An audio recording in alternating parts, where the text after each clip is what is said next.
By the way, if you guys hear a fan noise in the back, my bad, because it's hot as balls here and I need to have this on. Um, anyway, quick little video on this IROK AL87. uh, anyway, let's just jump right into it. The things that I like about this keyboard. First thing is, dude, like right out the box, it's so heavy. And I think out of all the keyboards I've used, under like 50, 60 bucks, I don't think I've ever felt the construction or felt the weight as heavy as this. So I don't think it has any like functionality besides just being heavy, but it feels good. Feels good, you know. Second thing is that the switches sound nice. Normally when I get a keyboard, I like to swap out the switches. Most keyboards I buy, or almost every keyboard I buy, I want to make sure they're hot swappable because sometimes the key switches are trash. But anyway, yeah, dude, right out the box, like it sounds great. Let me go ahead and do a little sound test really quick.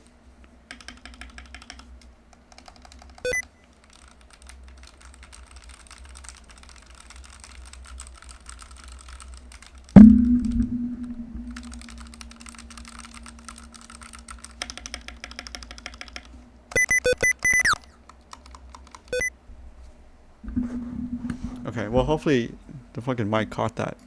I kept pressing the shift so the computer kept making weird noises. But anyway, yeah, great freaking sound, great feeling. The actuation force. I don't know what red switches they have. These are some generic switches, but it just sounds great to me. The keycaps itself, they're on the cheaper side, but I think by the time they wear out, you could upgrade to better ones.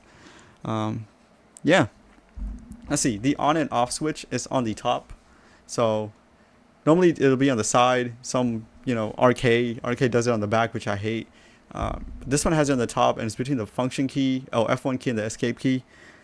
So I'm glad they're using up that real estate on the top. I think the reason why they didn't put it on the side is because they have like this brick construction, and I'll probably talk about that more later when it comes down to the things I don't like. But yeah, I think the reason they put it on top is because of that.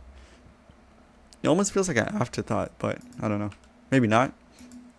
And then lastly, actually not even lastly, one of the other things I like, I don't know if this should be a standard by now, but the switching over from Bluetooth to 2.4 gigahertz is pretty intuitive. You just press function key and then press the keys on the top.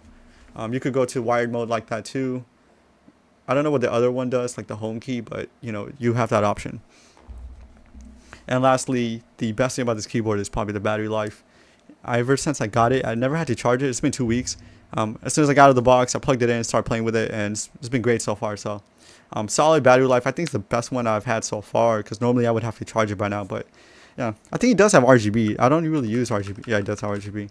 I don't use the RGB, but I mean, there's that if you're into that. It's not as bright as I would imagine though. Maybe because it has like black keycaps, but yeah, the RGB is not as bright, I guess. I don't know if that's like a con to you or whatever, but to me, I don't really care because I don't really use it. Yeah, okay. And then finally, the things that I don't like about this keyboard. So let me turn this shit off. Things I don't like about this keyboard is like, even though it has great construction, the trade-off is that you don't have adjustable feet. To me, that's a deal breaker. To you, it might not be. If it's not a deal breaker, then this keyboard is definitely worth buying. But to me, it is. So I definitely don't want to keep this any longer than I have.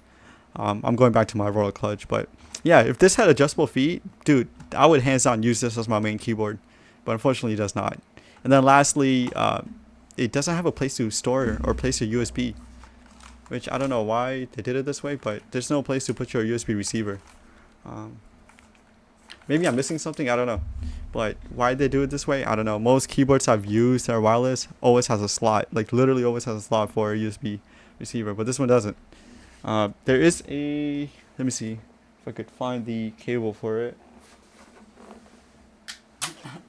I don't really use this cable, but I know that when you first get the keyboard, it comes with a slot right here on the cable to plug in or to put in your USB receiver if you want to travel with it. But again, I use my own braided cables, and I don't want to carry a whole ass cable just so I could carry the receiver. I don't know. That to me just sounds ridiculous. Anyway, I'm gonna switch over to my Excel sheet so you can see the ranking that I gave it. But that's pretty much it though. Other than that, I give it a 4 out of 5. I think the reason I give it a 4 out of 5 is because it's cheap right now. Let me see if I can find the. This is the AL87 IROK. Let's look it up on Amazon.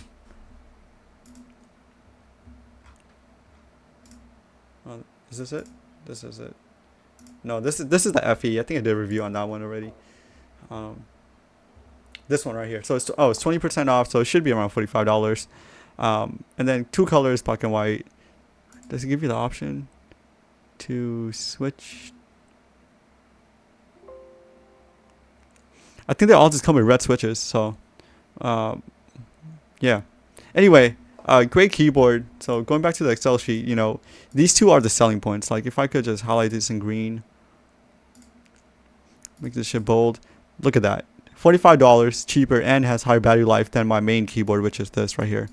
Downfall for me, again, if this was an issue for me, like if the angle was correct, then or if the angle was perfect for me, then I would have given this definitely like a 4.5 or a 5, and this would have been my main driver, but it's not, unfortunately. Everything else is the same, you know, no USB holder. I made a little side note there. Yeah, great keyboard. Just small these little things that the keyboard manufacturers miss on. It's just, I don't know how do they miss on these? You know, these should be like the easiest ones to hit, but whatever. Just got a 4. So my main keyboard right now as of is still my, here, I guess I can show it, my Royal Clutch. Yeah, it's pretty cool. I like this keyboard. It's light, you know. It's, again, I don't know if the weight matters, but it just feels great. You know, I already swapped out the switches, and it just feels better. And I just, again, adjustable feet, people. Let me switch over. There you go. Adjustable feet. Look at that. Level 1, level 2, and it's solid with rubber feet on the top, or I guess underneath it to like stop it from sliding. And then there's a place for the USB. I don't know how. God, man.